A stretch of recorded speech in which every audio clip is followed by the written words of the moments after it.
Vatican archives, whenever they're going to be opened, are going to reveal extraordinary levels of details.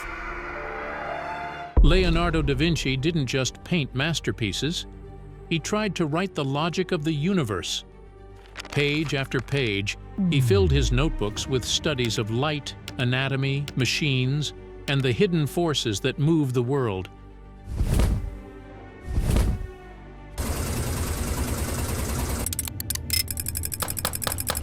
But after his death, most of those writings vanished, scattered, stolen, or sealed away. Centuries later, deep inside the Vatican Library, researchers opened a forgotten manuscript. Secrets surrounding the controversial papacy are being revealed to the world today from the Vatican Secret Archives.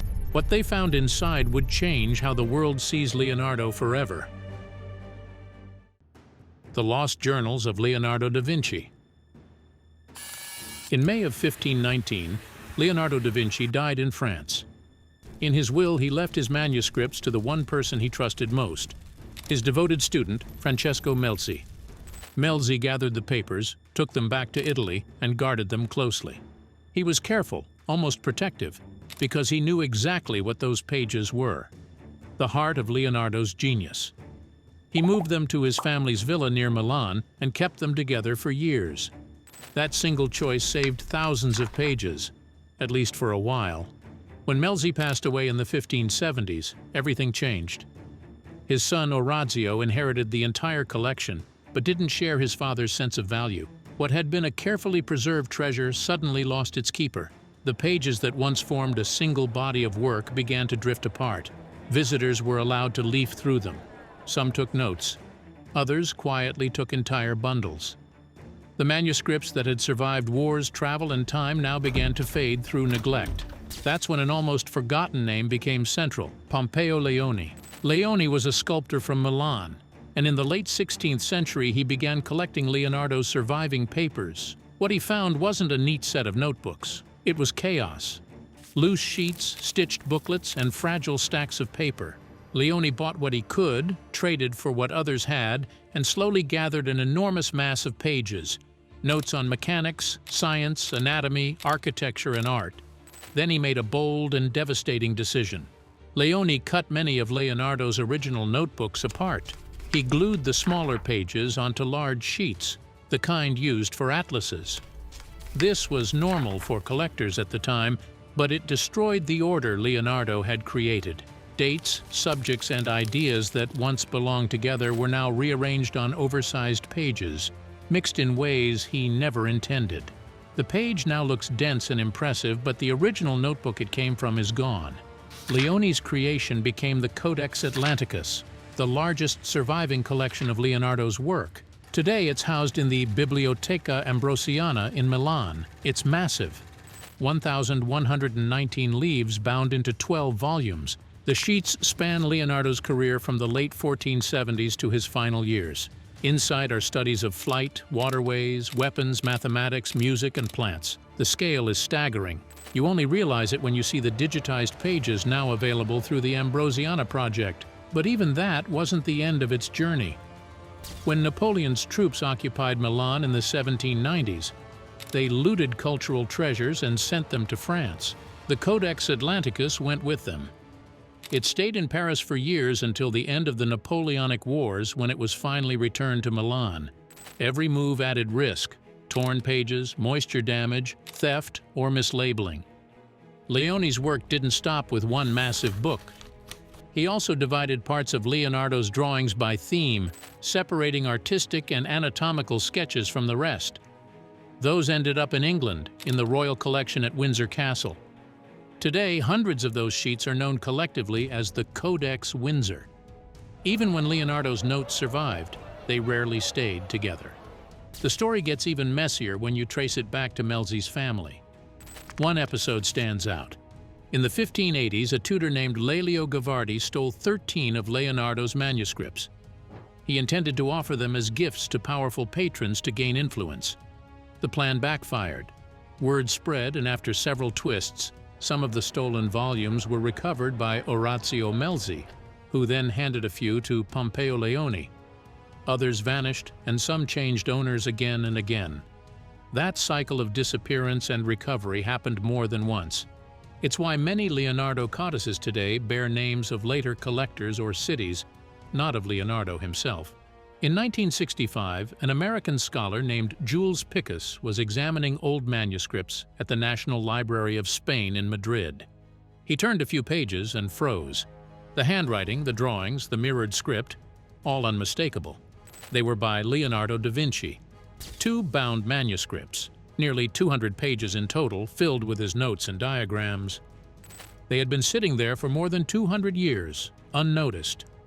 The library had inherited them long before, through a chain that led from Pompeo Leone to the court of King Philip II, then to the monastery at El Escorial, and finally to Spain's royal and national collections. Everyone knew Spain held some Leonardo, but no one realized these were full codices. In the 1970s, the library released facsimile editions of the books which became known as the Madrid Codices. What do they contain? Clear practical engineering, pages of gears, pulleys, and notes on balance, resistance, and force, diagrams of fortifications, geometric studies, and machine concepts, the mind of an inventor at work. These 2 volumes are now digitized and available through Spain's National Library. So how much did Leonardo really write? Scholars debate the exact figure, but the scope is enormous. Estimates suggest that Melzi inherited more than 10,000 handwritten and illustrated pages. Thousands survive across the named codices. Thousands more are gone. Add to that Leonardo's own habits. He wrote on scraps of whatever paper he could find, folded them into small booklets called fascicles, and returned to them years later to add notes in the margins. His mirror script, written with his left hand from right to left, helped him move fast without smudging the ink. That style made his notebooks dense, even before collectors altered them. Now that the trail of his pages is clear, it's easier to see how centuries of cutting and scattering reshaped the way we understand Leonardo himself. But while most of Leonardo's notebooks were scattered or lost, one set of writings found an unlikely guardian: inside the Vatican itself. How the Vatican kept Leonardo's work alive. In the heart of the Vatican Library lies a manuscript known by a small code that carries enormous weight: Urb Lat. 1270. That's short for Urbinat Latinus 1270, and it marks one of the most important windows into Leonardo da Vinci's own mind. You can see it today without ever setting foot in Rome. The library has digitized every page, letting anyone open the book on its official website.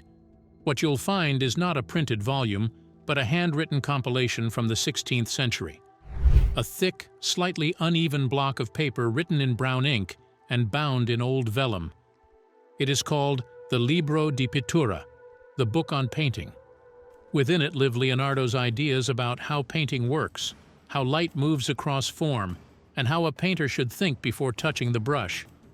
The person who built this compilation was Francesco Melzi. Around the early 1530s, he began sorting through the immense chaos Leonardo had left behind. Thousands of loose pages covered in mirrored handwriting, sketches, and quick observations. From that ocean of paper, Melzi began pulling out everything related to painting. He did not rewrite the notes. He ordered them. He made sense of them. What you see in that book is Leonardo's thinking, organized and preserved by the student who knew him best. The book on painting was built from roughly 18 autograph volumes that once sat in Leonardo's workshop. Not all of those originals survived. Many were lost to time, moisture, or careless handling. That is why the Vatican manuscript matters so deeply. It preserves writing that would otherwise have vanished forever. The path that brought this manuscript into Vatican hands runs through another great name in Italian history: the Dukes of Urbino. After Melzi, the Libro di Pittura entered their private library, one of the most refined collections in Renaissance Europe. The code Urb Lat comes directly from that origin, Urbino Latinus. When the ducal line ended in the early 17th century and the duchy passed to papal rule, the entire library was transferred to Rome. According to the Vatican's own records, the books arrived in 1657. From that year onward, The Libro di Pittura has remained part of the Vatican's Urbinate collection, but the manuscript is not a direct copy of Leonardo's notebooks. It's an edited window into them. Melzi's purpose was to make a usable manual for painters, not to reproduce every draft word for word. Modern historians describe his process as a careful act of construction, a fabrication in the truest sense. Leonardo's short notes, often scattered and repetitive, were cut, rearranged, and joined into a readable flow. Melzi began this work, and later copyists continued it for more than a century. By the time the first printed version appeared in 1651, the text had passed through many layers of hands and judgment.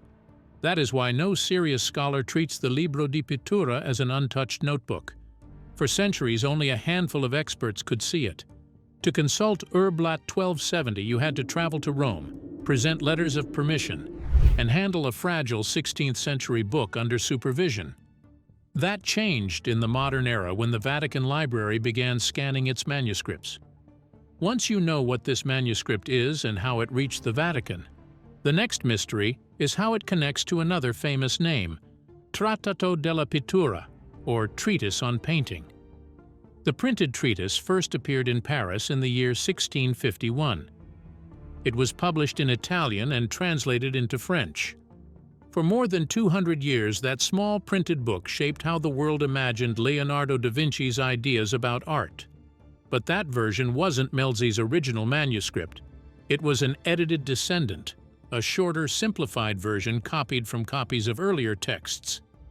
It wasn't until the 19th century that editors finally returned to Melzi's Libro di Pittura to restore Leonardo's full words. Those restorations came straight from Lat 1270, and it became the anchor for every serious edition that came after. In the 20th century, new scholars worked to make that anchor accessible to everyone. In 1956, Philip McMahon and Ludwig Heidenreich released a 2-volume edition through Princeton University Press, one volume with a translation, the other with photographs of every page. For the first time, people outside Rome could follow the same order Melzi had arranged centuries before. Then, in 1995, Carlo Pedretti and Carlo Vecchi published another milestone, a complete facsimile and transcription through Giunti in Florence. Their edition preserved everything: the original layout, the ink tones, and even the small irregularities from Lat 1270, matching it page for page. Combined with the Vatican's own high-quality digital scans, their work finally allowed anyone, anywhere, to study Leonardo's book on painting without ever touching the fragile paper itself. Now that we've seen how the Vatican kept his notes alive, let's open those pages and see what they actually say. The Lost Wisdom of Leonardo da Vinci. Inside the book on painting, Leonardo's voice feels direct and alive. The manuscript breaks his lessons into short, titled sections, each one quick and focused. Many of the drawings inside are copies of originals that have been lost for centuries. Scholars who have studied the book page by page say it contains about 944 short chapters and more than 220 illustrations. The first idea that jumps off the page is simple. Painting is a science of seeing. Leonardo believed a painter isn't guessing or chasing beauty by instinct. A painter studies the world with trained eyes, reading light, shadow, color, and movement, and then rebuilds that truth on the canvas. When Leonardo talks about space, he goes straight to what the human eye actually does. Things fade with distance. Their colors pale, their outlines soften, and the air between you and them changes what you see. He writes that colors lose strength the farther they are from the viewer. Later generations called this aerial perspective. The clarity of that observation and the way he wrote it turned seeing into a science. The manuscript also protects his thoughts about people, about how to capture human emotion. One passage describes laughter and tears. He points out that both expressions move the same muscles in the face, especially around the brow. In laughter, the skin pulls upward and spreads. In sorrow, it tightens and lifts in almost the same way, but with a different rhythm. The lesson is simple. If you know how the muscles shift, You can paint a face that looks alive whether it's smiling or crying. The second group of lessons centers on light and shadow. The word chiaroscuro simply means light-dark, but Leonardo treats it like a craftsman's problem, not an art term. He cares about edges. In bright light, edges cut sharply. In soft light, they melt.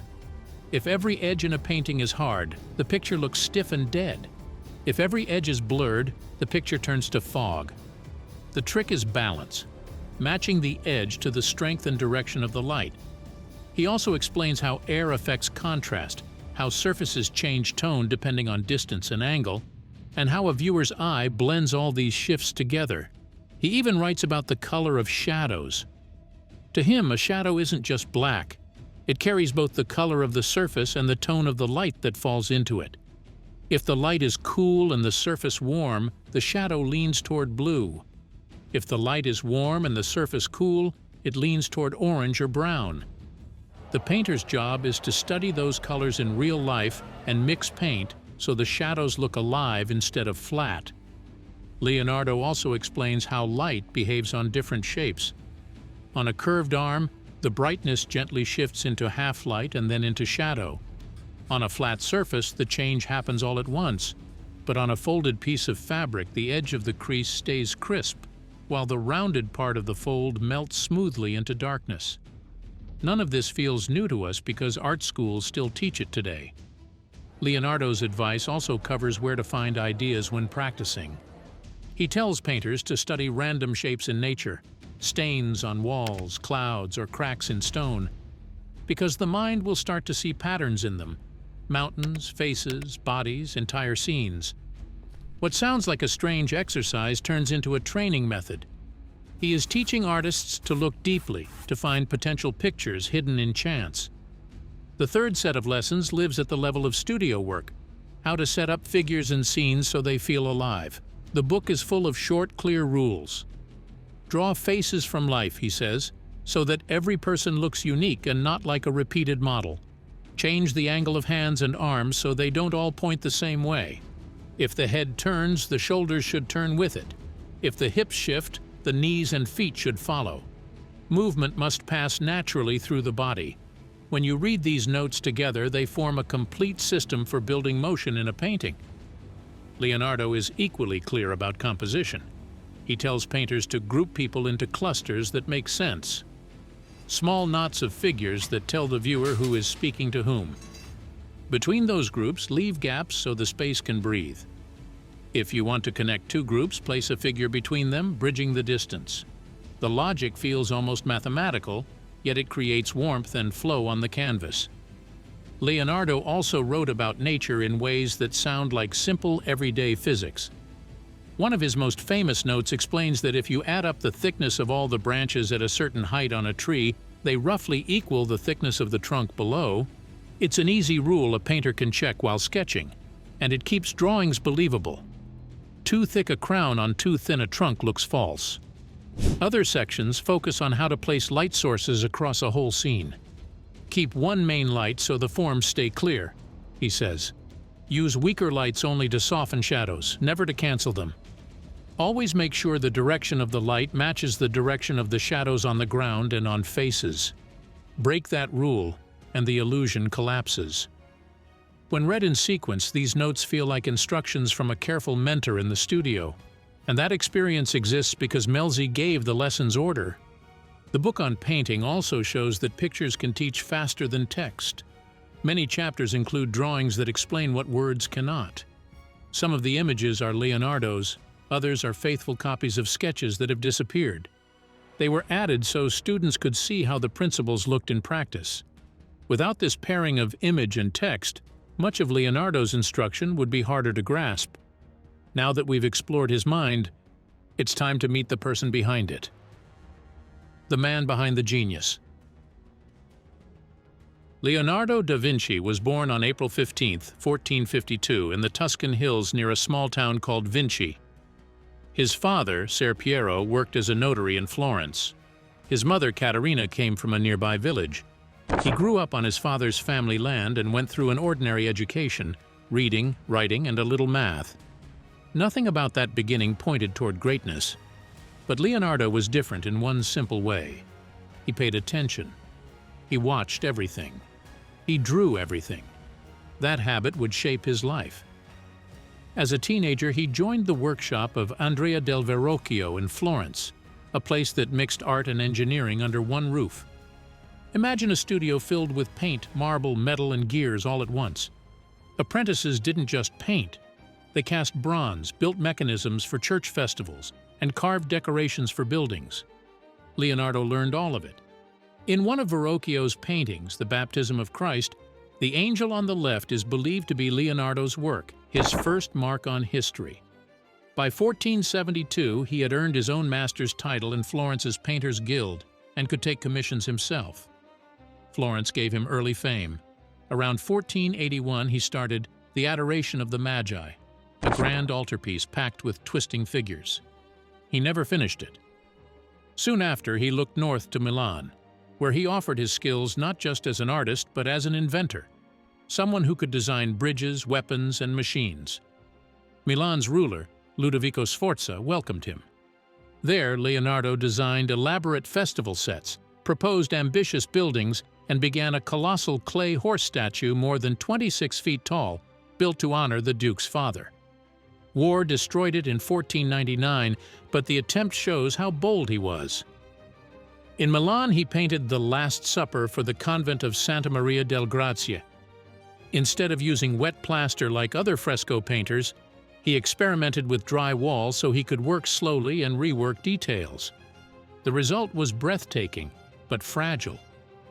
The surface began to peel within years. Moisture, smoke, and even a doorway cut through the wall damaged it further. After a 20-year restoration finished in 1999, the painting was revealed again under tight climate control. Visitors still line up to see the moment Jesus tells his disciples that one of them will betray him. When Milan fell to invasion, Leonardo moved again. He worked briefly in Venice, helping plan defenses for the city. Back in Florence, he began another large mural, the Battle of Anghiari, for the city hall. It too was never finished, but copies made by other artists spread its energy through Italy. Around that time, he joined Cesare Borgia, the feared commander who ruled much of central Italy, as his military engineer. Traveling with Borgia's army, Leonardo mapped towns and rivers with mathematical precision. His map of the city of Imola is still admired, drawn by pacing the streets, measuring angles from a tower, and building the layout like geometry on parchment. It is so exact that modern planners can still use it. Curiosity pulled him in every direction. In hospitals, he dissected human and animal bodies to see how life worked. He drew muscles, bones, tendons, and the chambers of the heart. Over the years, he studied roughly 30 human corpses and countless animals. One of his notes describes an autopsy of a man who had died peacefully at 100 years old. Leonardo wanted to see how age marked the body from the inside. His drawings from these studies remain some of the clearest anatomical illustrations ever made. He didn't stop with anatomy. He studied how water flows and shapes the land, how waves twist, and how floods spread. He sketched machines that could lift, spin, or fly. His notebooks show gears, pumps, and linkages drawn as if you could build them from the page. By 1513, he was in Rome under the protection of the Pope's brother, Giuliano de' Medici. The city overflowed with giants, Michelangelo carving, Raphael painting, architects raising new churches. Leonardo observed quietly, studying plants in the Vatican gardens and advising on engineering projects. Yet Rome never quite suited him. The competition was fierce, and his best work came when he had freedom, not pressure. That freedom arrived in 1516, when France's young king, Francis I, invited him north. The king wanted more than paintings. He wanted Leonardo himself, the mind behind them. Leonardo crossed the Alps and settled at the manor of Clos-Luce, beside the royal chateau of Amboise. He brought with him 3 paintings he would never sell: the Mona Lisa, the Virgin and Child with Saint Anne, and Saint John the Baptist. In France, he was given the title First Painter, Engineer, and Architect to the King. He planned festivals, designed buildings and canals, and continued to draw. For the first time, he had steady support and peace. Life in France was peaceful. Leonardo entertained visiting dignitaries, discussed science with scholars, and organized spectacles for the royal court. He was past 60 but still restless with ideas: town plans, irrigation projects, machines powered by water or wind. His home became a workshop of thought rather than tools. By 1517, his health began to fade. A visitor wrote that one of Leonardo's hands had grown weak, likely from a stroke, but also noted that the old master still spoke clearly about art and nature. That visitor saw the 3 paintings Leonardo kept closest, describing them with admiration. On May 2, 1519, Leonardo da Vinci died at Clos. A later legend imagined King Francis at his bedside holding him as he passed, a touching image painted centuries later by Ingres. He was buried in Amboise, in the small chapel of Saint-Hubert above the river. Thanks for watching. Now check out the videos popping up on screen for more unbelievable stories.